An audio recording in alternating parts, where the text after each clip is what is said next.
Good morning, I'm Kenneth Moten. And I'm Maggie Ruley. Here are the top 5 things you need to know this Tuesday. Number 1, breaking overnight, several destructive tornadoes have touched down in Ohio. Catastrophic damage is being reported. This house in Dayton took a direct hit. There are reports of people trapped by debris, and one local sheriff says many roads are impassable, and officials are even using snowplows to clear highways of debris. Meanwhile, just outside of Indianapolis, the town of Pendleton was hit hard. Residents were being told to stay inside their homes overnight and shelter in place. Number 2, President Trump offered prayers for the victims of a stabbing in Tokyo that left 2 dead and more than a dozen school-age girls injured. The attack happened as he wrapped up his state visit to Japan.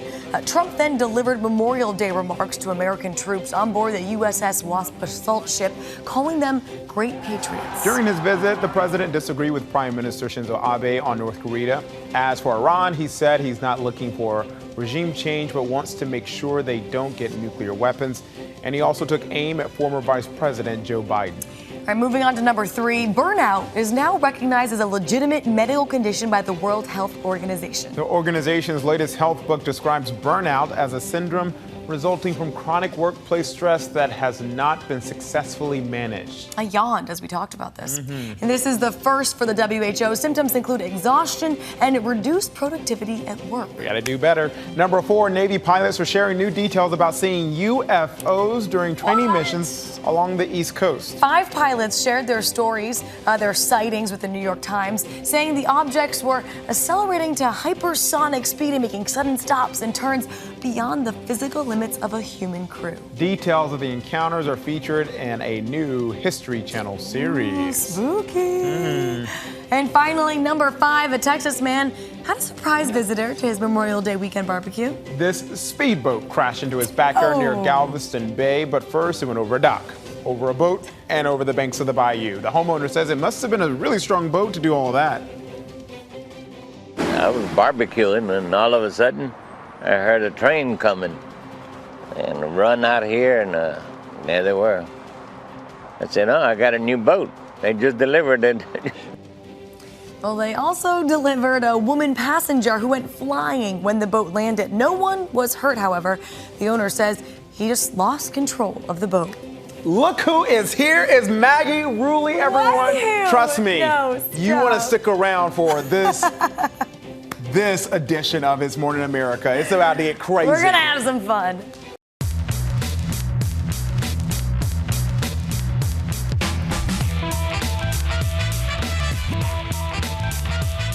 So how was no one hurt in that boat accident? That's what I want to know. I have If the a lot woman of questions. She flew out of the boat.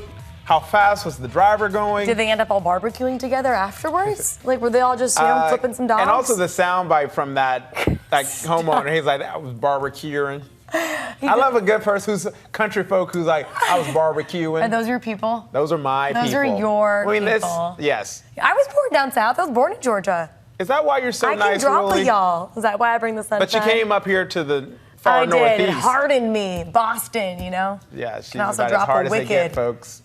People are scared of me. Said no one.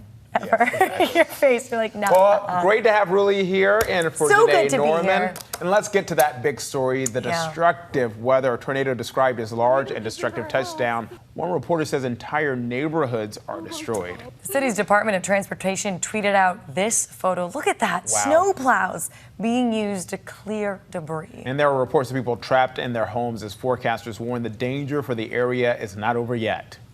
Overnight, a catastrophic tornado touched down in Dayton, Ohio. The tornado just hit our house. Homes obliterated by the powerful winds as residents ran for cover. Oh my God. We were just sitting out here. Within 5-10 seconds, it goes from dead quiet to a jet engine taking off. It's the loudest noise I've ever heard. This church sustained heavy damage. The steeple completely ripped off. Scariest 15 seconds of my life. As soon as I saw the damage, I realized how blessed we were to still be here. This tornado hit just hours after a twister in Indianapolis toppled trees, destroyed buildings, and downed power lines. We saw the spinning, and I turned around for like 3 seconds, and the tree in our neighbor's backyard fell into our backyard, hit our barn. Officials say that twister damaged at least 75 homes. There are trees down on every main road. Even the side streets are all covered with trees, power lines, utility poles are down right now. Stay home, stay inside for your safety right now. While the fire crews are out, it's dark and there is electrical hazards. Meanwhile, new chaotic scenes near Chicago. Flash floods swamping roads, buildings torn from their foundation, and the windows of this cell phone store shattered by the violent winds. The driver was in the car when it did collapse. And take a look at this gas station. The overhang collapsed from the powerful wind gust. A car still trapped beneath the crumbled structure. The biggest problem is that it's still unstable right now. It can shift also and collapse the rest of the way. And some of those areas are bracing for even more severe weather. It seems like it's been on repeat when it comes to these storms and these tornadoes. Break for them. No break at all. Weeks on end, it seems like. Yeah. All right, well, now President Trump, he's heading home following a state visit to Japan. That visit marked by pageantry and politics. Now, the trip was meant to showcase the U.S.-Japan alliance, but while there, the president bashed Joe Biden on foreign soil and clashed with the host country of Japan on North Korea. This as the threat of U.S. tariffs on Japanese auto imports is still looming. We want to check in with ABC's Mona Kosar-Abdi, who's in Washington. Mona, good morning. Lots to talk about. Good morning, Maggie. Good to see you. And good morning, Kenneth. Yes, a lot to talk about. And as we saw, the Japanese prime minister for Trump's 4-day visit to Japan pulled out all the stops to woo Japan's closest ally. But the warm welcome was overshadowed by Trump's defense of North Korea. The president wrapping up his state visit to Japan aboard the USS Wasp, where he addressed hundreds of members of the U.S. Navy's 7th Fleet. Despite the time difference, the president used the time aboard the ship to observe Memorial Day. I have to wish you all a very happy Memorial Day, right? The president dubbing the crew, quote, daring and mighty warriors in the Pacific. You face down terrorism and render aid in the wake of devastating natural disasters. And I've seen what you do. Incredible. Before appearing on the U.S. Navy's amphibious assault ship, Japanese Prime Minister Shinzo Abe, accompanied by Trump and First Lady Melania, spoke of the U.S. and Japan's robust alliance on a Japanese destroyer. Japan-U.S. alliance has become more robust than ever under the great partnership that I and President Trump have developed. Throughout his trip, the president received a warm welcome from the Japanese, complete with lavish dinners and a sumo wrestling tournament. But despite the displays of unity, Trump undermined the alliance by downplaying North Korea's recent missile tests, breaking from Abe and his own national security advisor, John Bolton. My people think it could have been a violation, as you know. I view it differently. At a joint press conference with Abe, Trump also called North Korea's Kim Jong-un a very smart man and justified Kim's insult directed at former Vice President Joe Biden. Kim Jong-un made a statement that Joe Biden is a low IQ individual. He probably is, based on his record. And the Biden campaign did decline to comment. President Trump and First Lady Melania are expected back at the White House around 2:30 p.m. Eastern Time. Kenneth, Maggie? All right, Mona, thank you so much. We'll be watching that. All right, now let's talk about that, actually a story with a good ending. We're seeing new video of that incredible rescue of a hiker who was missing for weeks in Hawaii. So check this out. This is the moment that yoga instructor Amanda Eller was taken from her rescue helicopter after 17 grueling days in the woods. Now, she even offers to walk on her fractured leg. Last night, Eller was greeted by hundreds of family and friends celebrating her survival. She entered the bash in a wheelchair. Obviously, still some recovery there. But even one of the rescue dogs who helped find her joined the party. I was guided throughout my journey. I was guided every moment. To go left, to go right, to go up, to go down, to go over, under. I just kept getting the message of you're getting closer, you're getting closer, you're getting closer. I didn't know what I was doing. I didn't know what I was getting closer to. Eller ate plants and bugs to survive. She even spent the night in the den of a wild boar. Talk about a will to survive. Crazy. At this point, I feel like you can make a movie out of this. It 100% will be a movie. Yeah, yeah. I would do the insects. The night in a wild boar's den. That's a lot. That is a lot. Yeah, well, some of the same rescuers who saved Amanda Eller are now searching for another missing hiker, Noah Mina. See him right there. He's 35 years old. He disappeared on May 20th while hiking in Maui's rugged terrain. His family says they're hopeful because he's an experienced outdoorsman. So we hope a similar outcome that he's found as well. We definitely do. And a new health warning to report this morning. Vaping may be more dangerous than initially believed, with a new study linking e-cigarettes to an increased risk of heart attacks. Researchers at Stanford say even without nicotine, the flavoring in e-cigarettes can increase your chances of heart disease by adversely affecting your blood vessels. Cinnamon and menthol flavors seem to be the most toxic. And a new opportunity for dog lovers, a bachelor's degree in dog training. That's me. I'm a dog lover. I'm so excited. Starting this fall, let's all sign up. Canine treatment and management will be a 4-year program at the State University of New York at Cobleskill. The school says there's a surge in demand for specially trained dogs in security, as well as assisting veterans and the disabled. Some trainers get as much as $150 an hour. Not shabby. So maybe a side job for you, Ruli. Doesn't sound too rough. I'm positively excited. Didn't I tell you guys? Idea. She wouldn't disappoint. I could keep going. Stop. All right, coming up, Prince William's in a happy mood. We'll tell you why when we go across the pond. Julie McFarlane is standing by after this.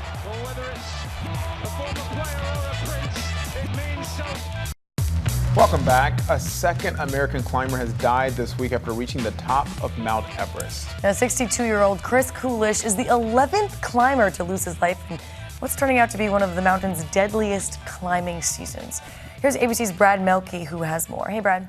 Hey guys, the 2 Americans who have perished so far on Everest, both were experienced climbers, both had conquered major peaks on all 7 continents, and now both are part of an Everest death toll that is higher than years past. Chris Coolish was an attorney from Colorado who managed to reach the peak of Everest, but then died during the descent. And experts are concerned about images like this: hundreds of people in single-file lines lengthening their time on the mountain. I spoke to someone who summited Everest. Alan Arnett says this year's shortened weather window, along with a record number of permits, are a recipe for disaster. They're in what's called the death zone. So that's an area above 26,000 feet. And literally your body is just degrading. You don't metabolize food. You don't feel like drinking. All you really feel like doing is sleeping. Right. Most people take around 10 to 12 hours round trip. This year we were seeing a handful of people that were going up, taking 10, 12, 14 hours just to go up. And then they had to turn around and come back down. So you're looking at a 20-hour day in the death zone. He called it summit fever. You can see the summit right there. You think you're safe, but at that altitude, your decision-making can actually get impaired. And don't forget, going down can be even more dangerous than going up. Some wild stories from Alan on Start Here later this morning. Listen on Apple Podcasts or your favorite podcasting app. Our thanks to Brad there. Just incredible images to see people waiting to get to the summit, to the top there, and that being one of the reasons that they're getting sick, that altitude sickness and those long waiting periods. It's something that seems so remote, the top of Mount Everest. To see those photos is so striking. But as Brad also mentioned, not only is it too many people, but it's also inexperienced people. Inexperienced, not fit. And the fact that even when they even reach the summit, the space is only the size of 2 ping pong tables or something like that. And so they're all waiting for longer periods. And so hopefully some attention will be brought to this. Maybe limit those permits, who knows? Although imagine getting that close and not getting your top of Everest selfie. Well, I understand that drive to want to get to the top, right? Like you're so close, it's right there. You're so close. But I think I would rather have my life. Fair enough, yes. Okay, touche. Yes. Touche. So let's go across the pond now to Julie McFarlane in the London Bureau, who has been monitoring that horrible attack at a bus stop in Japan. Good morning, Julia. So what do we know right now? Morning, guys. Yeah, really sorry. This is such a grim story to start off with. But what we know is that at least 18 people have been injured and 3 people have died. There was this knife attack in a Japanese city just outside of Tokyo. Now, what local media have been reporting is that a man, believed to be in his 50s, he started stabbing a bunch of school children who were waiting for a bus, and then he got inside a bus. He started attacking school kids inside the bus. Witnesses describe hearing him saying, "I'm going to kill you." Really morbid, horrible stuff there. The two victims who have died have been a young girl and an older man believed to be her father. Now, the attacker has also died after stabbing himself in the neck. Prime Minister Shinzo Abe has spoken out about this horrendous attack, expressing solidarity to the victims. And this is just really shocking because Japan is understood to be quite a safe country. I mean, school children often make their own way to school buses, because these kinds of attacks are really, really rare. So it's out of the blue, it's taken the nation by shock, but just a really, really grim, horrible story, and of course a worst nightmare for all parents whose kids take the bus to school in the morning like so many do. Yeah. And Julia, last I heard we still did not know a motive. Is that true? No, I mean, now there will be an investigation underway. I mean, there's anyone's guess as to what this is, but given that the man was reported to be highly distressed, and given that outburst that people described, there's a good chance that some mental health aspect could be at play, but officials have yet to outline what they believe is a motive or a cause for this attack. Let's move on now to European elections, where far-right and environmentalist parties have made big gains. So, Julie, what are the results showing? Yeah, so these have been definitely one of the most interesting European elections in recent years, and that's really saying something because turnouts are usually quite low. They don't tend to sort of grip people's imaginations very much, but of course there's a lot of moving parts happening in Europe. You've of course got the whole issue of Brexit in the UK. Just quickly in the UK, Nigel Farage, that flamboyant politician who's friends with Donald Trump, he started this brand new party 6 weeks ago. It didn't exist. Now, at 29 seats, it is the single biggest party in the European Parliament. It didn't exist 6 weeks ago. It's extraordinary. Now, across the bloc, what's basically happened is that the mainstream centrist parties took a hammering from the electorate. You do see far-right parties like in Italy, in France, doing really, really well, but also not as well as they'd hoped in places like the Netherlands or in Poland, whereas other fringe parties, such as environmentalist parties, have also been doing really well. So I think what we can see is that, populist but also non-mainstream parties have really surged, and I think that reflects an electorate that are really unhappy with the status quo. Just fascinating. We got the old two-party system, going around here, and you guys got parties just popping up left and right. 6 weeks. Literally. That's amazing. Really does love a good party. That's true. Are we talking about the club? No, or are no, we talking? Oh, we're not. We're not. Parliament. Yeah, Parliament. I partisan misunderstood. political things Okay. there, not the party. I'm out. Julia, please save us and help us with a little royal update here at a soccer game. So, I don't know what soccer is, but football, right? So she's so across the pond right now.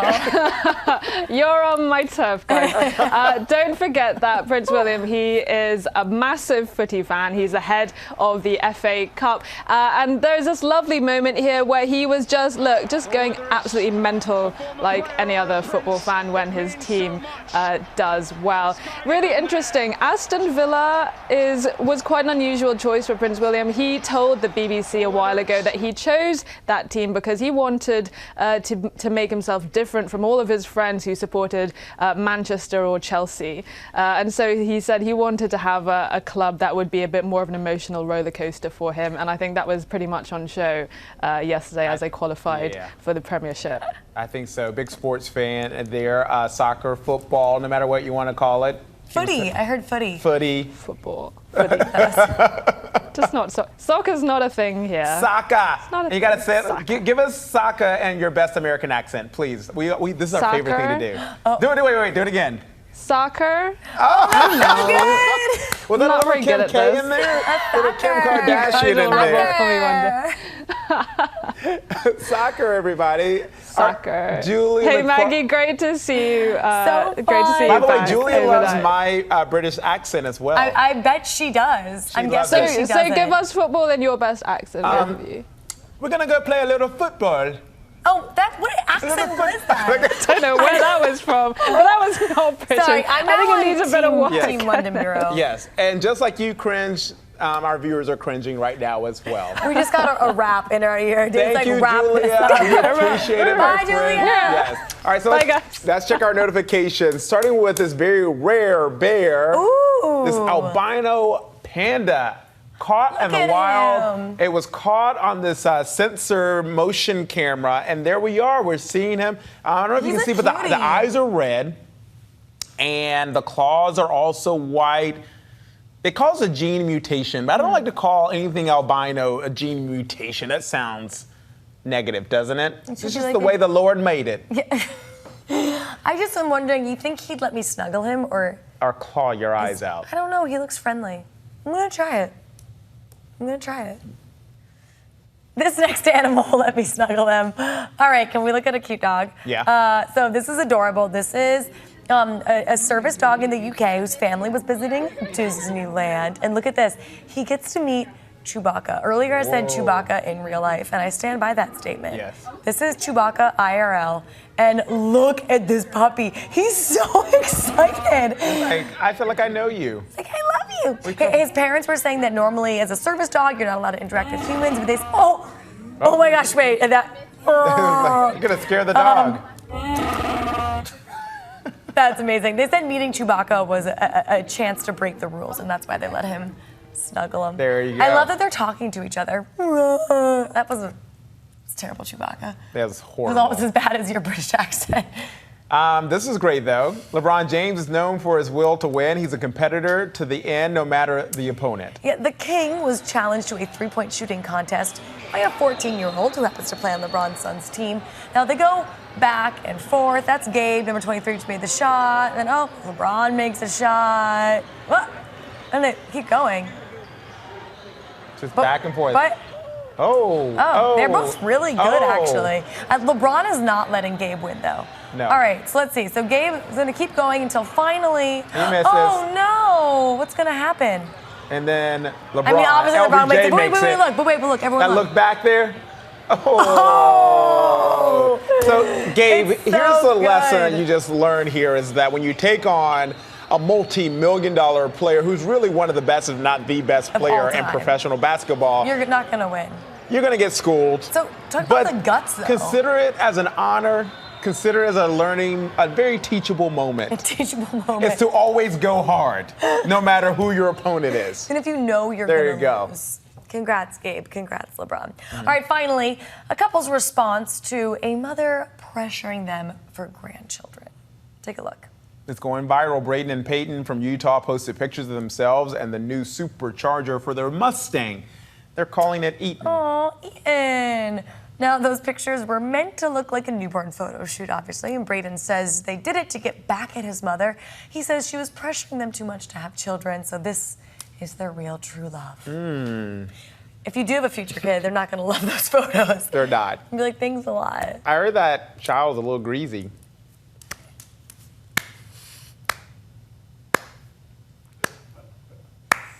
Coming up, the Navy pilots speaking out about UFOs, which leads us to our question of the day. Our question of the day is, do you believe in UFOs? I do. Because we want you to weigh in after this story that's coming up, what they're saying about sightings close to home. Let us know. And just how common they are. QOTD, question of the day. Let us know in the comment section or tweet us at ABC News Live. That story coming up next. Hey guys, here's what to watch out for today. Attorney Michael Avenatti is scheduled to make his initial court appearances in New York on charges that he defrauded Stormy Daniels, his former client and adult film star, who claimed to have had an affair with Donald Trump. The battle over abortion continues as Louisiana House legislators are scheduled to debate a proposal that would ban abortions as early as 6 weeks of pregnancy before many women know that they are pregnant. Plus, don't forget to tune into The Debrief for an update on all our top stories in the briefing room for a breakdown of the latest headlines in politics. Turning now to the new revelations from Navy pilots about UFOs. Yeah, listen up. The truth is out there. These Navy pilots apparently say that UFOs aren't just the stuff of science fiction. New reports indicate they're a lot closer than any of us realized. Here now, Will Gans with all the spooky details. Don't be gone long, Ellen. It may seem like a case for Ellen Ripley, but this is not Hollywood. It's the real deal. It's rotated. Navy pilots reporting unidentified flying objects almost daily, beginning in the summer of 2014 through March 2015. This footage taken by pilots doing training maneuvers from Virginia to Florida off the aircraft carrier Theodore Roosevelt. Oh my gosh, dude. Wow. The pilots reporting that the UFOs had no engine or infrared exhaust, but that they were able to fly up to 30,000 feet and reach hypersonic speeds. But what could it be? It's a monster from an unknown dimension. It's so ancient that it doesn't even know its true home. Okay, it enslaves races of other dimensions by taking over their brains using its highly developed psionic powers. Probably not that.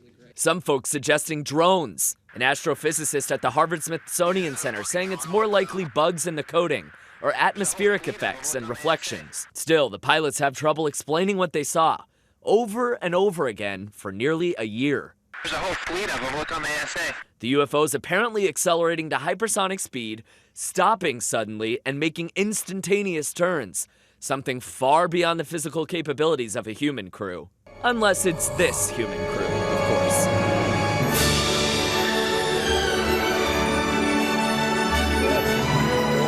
In March of 2015, the Roosevelt left the coast of Florida for the Persian Gulf, and the pilots haven't seen any UFOs since. What does it mean? Hey, is our producer? I'm 100% Is our in on producer this. Jordan up there in the control room? I heard yesterday she loves when people whistle. Oh, really? Should we? Oh, even I think that's terrible. Hey, Jordan, how do you feel about that?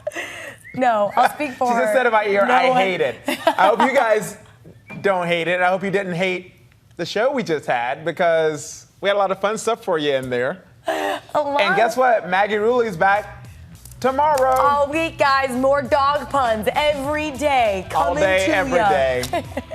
Thanks for joining us. We will see you tomorrow. See ya.